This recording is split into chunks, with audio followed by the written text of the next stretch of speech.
Bismillahirrahmanirrahim. Kitab yang sangat masyhur, yang sangat terkenal, yang ditulis oleh salah seorang ulama kita di zaman ini, yaitu Asy-Syaikh Al-Albani rahimahullah. Yang kitab beliau tersebut adalah Sifatu Salatin Nabi sallallahu alaihi wasallam min at-takbiri ila at-taslim ka'annaka taraha. Sifat salat Nabi sallallahu alaihi wasallam dari takbir, yaitu takbiratul ihram, sampai salam, ka'annaka taraha, seakan-akan engkau melihatnya. Kata beliau rahimahullahu ta'ala, istiqbalul Ka'bah, istiqbalul Ka'bah, menghadap Ka'bah, menghadap Ka'bah. Nah, kata beliau, kana Rasulullah sallallahu alaihi wasallam idza qama ila as-salati istaqbala al-Ka'bata fil fardhi wan nafli wa amara sallallahu alaihi wasallam bidzalika faqala lil musii salatuhu idza qumta ila as-salati fa asbighil wudu' thumma istaqbilil qiblata fakabbir. Nah, kata beliau rahimahullah, adalah Rasulullah sallallahu alaihi wasallam idza qama ila shalah, apabila beliau berdiri untuk mengerjakan salat, istaqbal al-Ka'bah, beliau menghadap Ka'bah, fil fardhi wan nafli, baik di dalam salat wajib maupun dalam salat sunnah. Nah,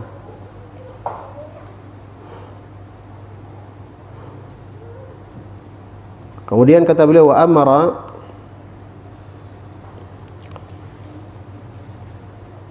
bidzalika faqala lil musii salatu, dan Nabi sallallahu alaihi wasallam memerintahkan dengan hal tersebut, yaitu memerintahkan untuk menghadap ke kiblat.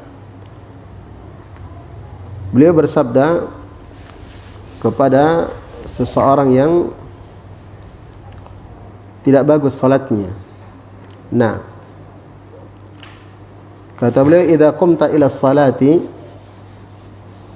fa asbighil wudu', apabila engkau berdiri untuk salat, berdiri menuju salat, fa asbighil wudu', maka sempurnakanlah wudu'mu, thumma istaqbilil qiblata fakabbir, kemudian menghadaplah ke kiblat, fakabbir, lalu bertakbirlah.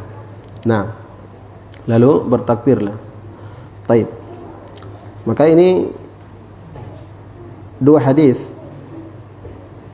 yang beliau bawakan, ya, menunjukkan disyariatkannya bagi seorang yang mengerjakan salat untuk salat menghadap kiblat.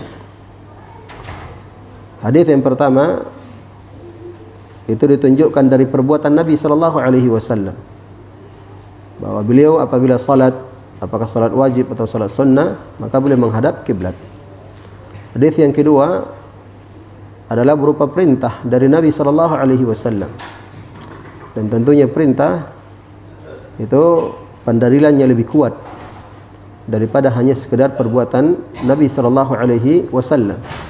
Kalau perintah itu jelas-jelas beliau memerintahkan kepada umatnya. Nah, maka di dalam dua hadis ini menunjukkan tentang disyariatkannya untuk salat menghadap ke arah kiblat, dan bahkan ya, salat menghadap kiblat ini adalah merupakan syarat dari syarat-syarat syahnya salat. Nah, merupakan syarat dari syarat-syarat syahnya salat. Artinya, apabila seseorang salat dalam keadaan tidak menghadap ke arah kiblat, ya, tanpa ada udzur, maka salatnya batal, salatnya tidak syah. Nah, salatnya tidak syah. Ini ditunjukkan di dalam hadis tadi yang telah kita dengarkan dan juga ditunjukkan di dalam ayat di dalam Al-Quran. Allah Subhanahu wa taala berfirman, "Fawalli wajhaka syatral masjidil haram." Maka hadapkanlah wajahmu ke arah Masjidil Haram. Arah Masjidil Haram. Wa haitsu ma kuntum fawallu wujuhakum syatara. Maka dimanapun kalian berada, maka hadapkanlah wajah kalian ke arahnya. Nah, ini dalil dari ayat menunjukkan tentang perintah untuk menghadap ke arah kiblat ketika mengerjakan salat. Dan hal ini juga ditunjukkan oleh ijma' di kalangan para ulama. Kesepakatan di kalangan para ulama. Nah,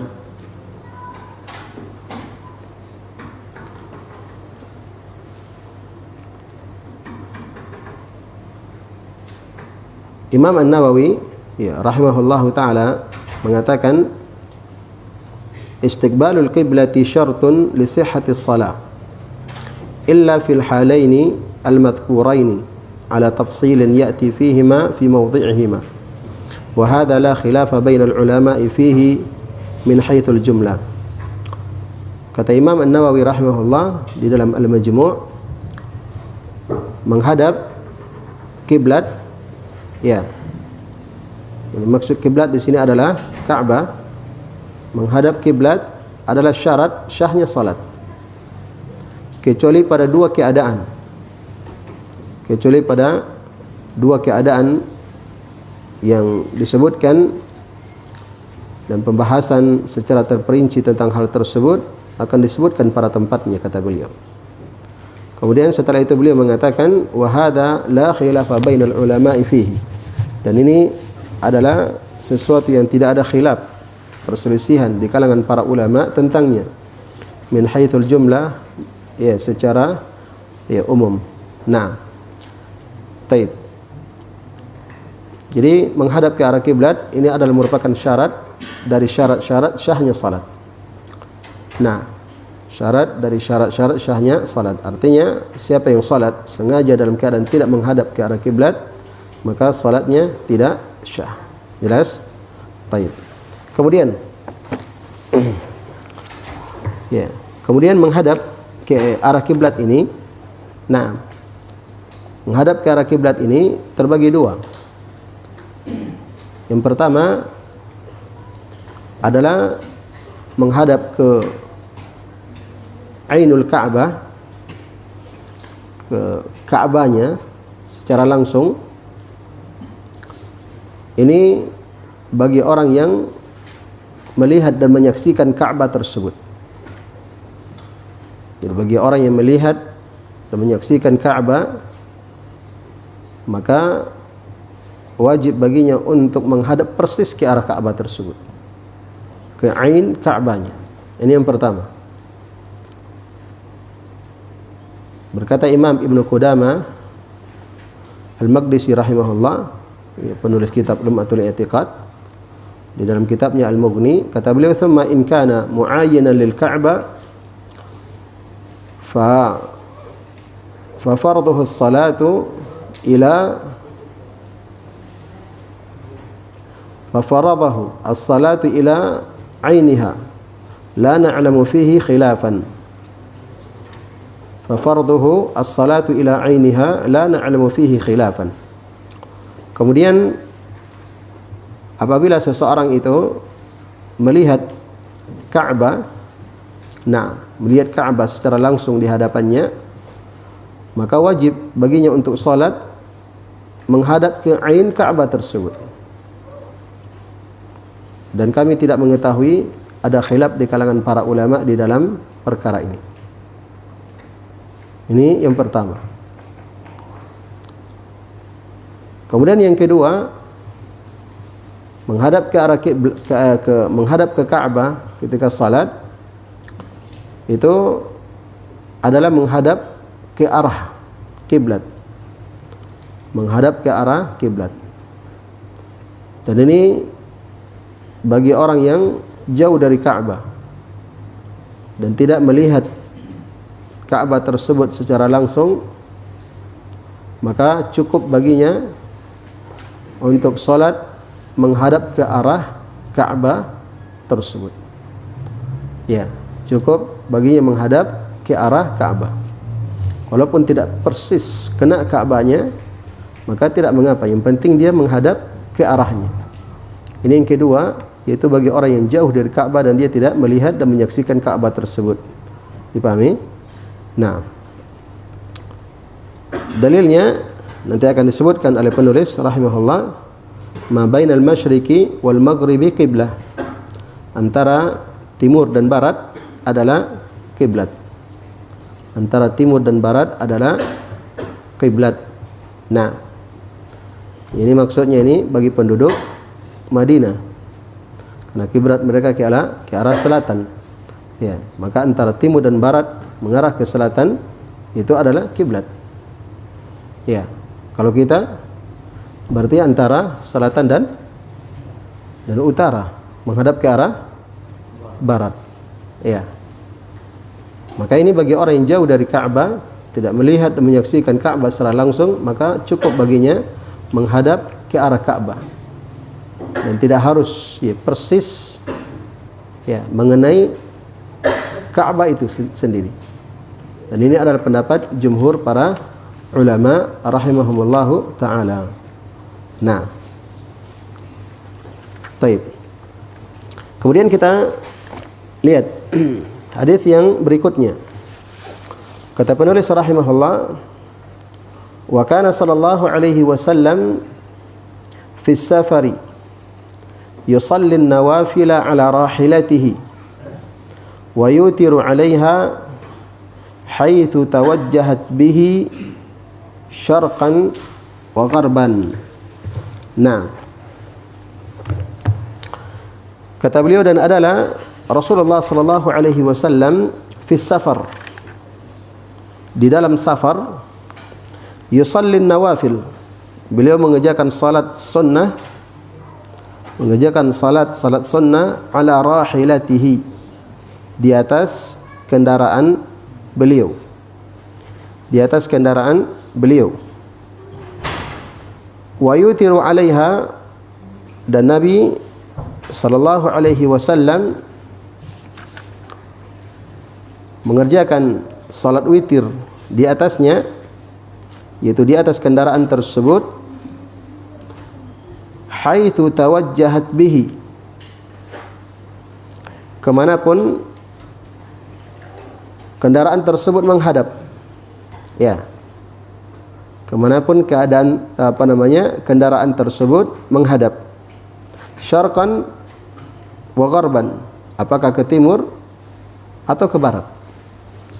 Ke timur atau ke barat. Nah, ini hadis diriwayatkan oleh Imam Muslim rahimahullahu taala. Baik. Hadis ini menunjukkan tentang bolehnya salat sunnah ketika musafir di atas kendaraan. Nah, di atas kendaraan, sebagaimana yang dilakukan oleh Nabi sallallahu alaihi wasallam. Kemudian yang kedua, di dalam hadis ini menunjukkan bahawa siapa yang salat sunnah di atas kendaraan ketika dia musafir, maka boleh menghadap ke mana saja. Boleh menghadap ke mana saja. Baik, artinya tidak harus menghadap ke arah kiblat. Tidak harus menghadap ke arah kiblat. Baik.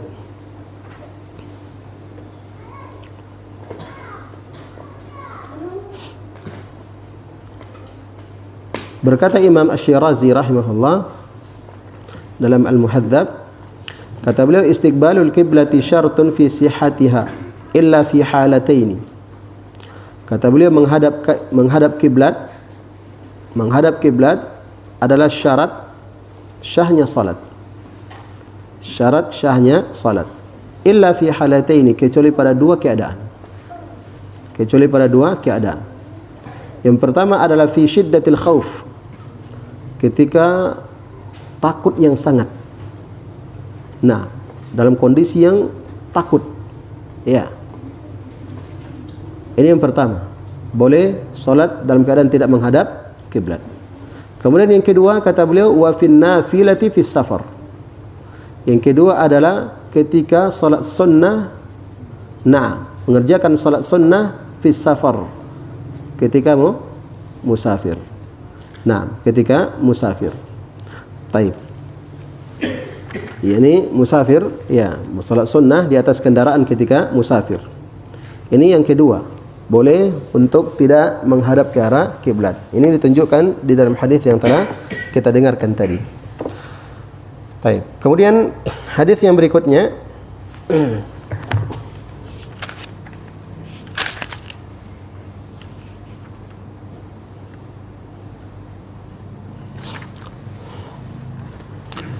kata beliau rahimahullah, wa fi dzalika nazala qauluhu ta'ala, dan tentang hal tersebutlah turun firman Allah Subhanahu wa taala, fa aynama tuwallu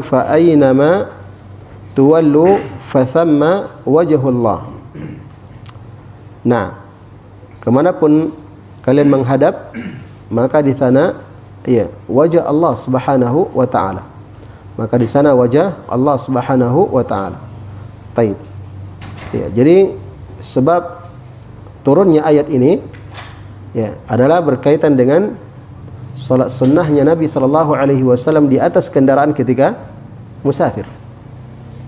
Jadi Nabi SAW menghadap ke arah mana saja kendaraannya menghadap, walaupun tidak ke arah kiblat, timur ke barat, beliau tetap salat di atasnya. Nah, sesuai dengan arah kemana kendaraan tersebut menghadap. Dipahami? Baik.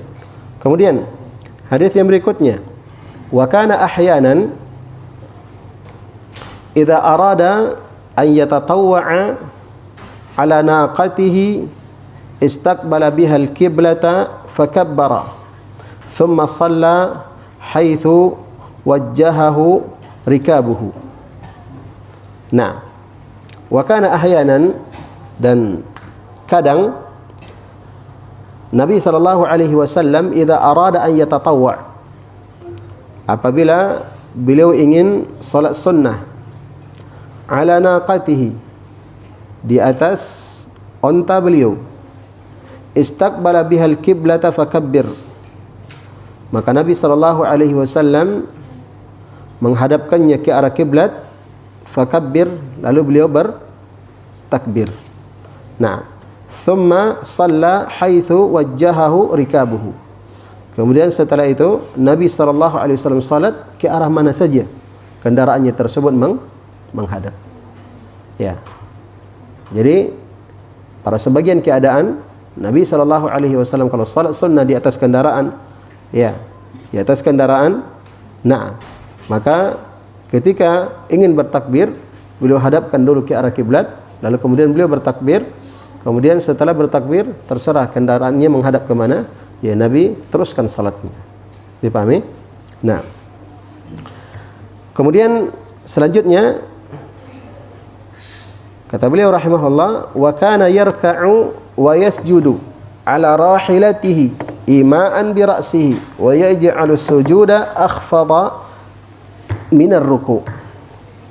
Dan adalah Nabi sallallahu alaihi wasallam yarka'u wa yasjudu ala rahilatihi.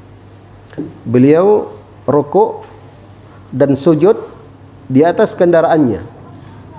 Bagaimana caranya rukuk dan sujud di atas kendaraan? Ima'an bi ra'sih, yaitu dengan memberikan isyarat dengan kepala. Isyarat dengan kepala. Bagaimana itu? Wa yaj'alu as-sujuda akhfadha min ar-ruku'. Nabi sallallahu alaihi wasallam menjadikan sujud itu lebih rendah daripada ruku'. Ya, lebih rendah daripada ruku'. Taib. Nah, ini tentang kaifiyat tata cara salat sunnah di atas kendaraan. Di atas kendaraan dia duduk di atas kendaraan. Bagaimana rukuk dan sujudnya? itu cukup dengan isyarat dengan kepala. Nah, isyarat dengan kepala. Maka kalau dia rukuk, maka dia menunduk, dan kalau dia sujud, maka dia lebih menunduk lagi, lebih rendah menunduknya daripada ketika dia menunduk untuk untuk rukuk. Ya.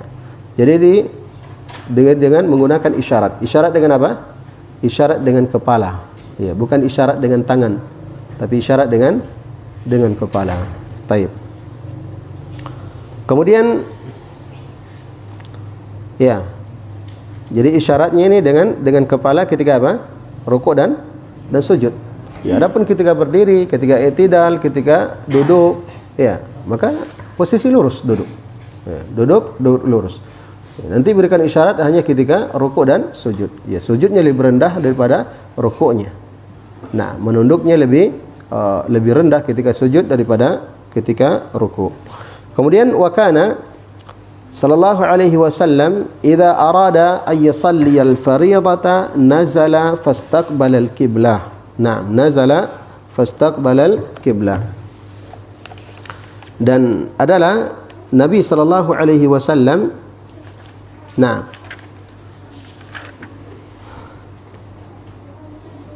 idza arada, apabila beliau ingin salat, ya, apabila beliau ingin salat faridah, ya, salat wajib, apabila beliau ingin salat wajib, nazala, beliau sallallahu alaihi wasallam turun dari apa? Turun dari kendaraannya. Fastaqbala al-qiblah, lalu beliau menghadap ke arah kiblat. Ya. Lalu beliau menghadap ke arah kiblat. Taib. Ini menunjukkan bahawa ya, Nabi sallallahu alaihi wasallam kalau ingin mengerjakan salat wajib, maka Nabi sallallahu alaihi wasallam tidak mengerjakannya di atas kendaraan. Akan tetapi Nabi sallallahu alaihi wasallam turun ya dari kendaraan dan beliau menghadap ke arah kiblat, lalu kemudian mengerjakan salat.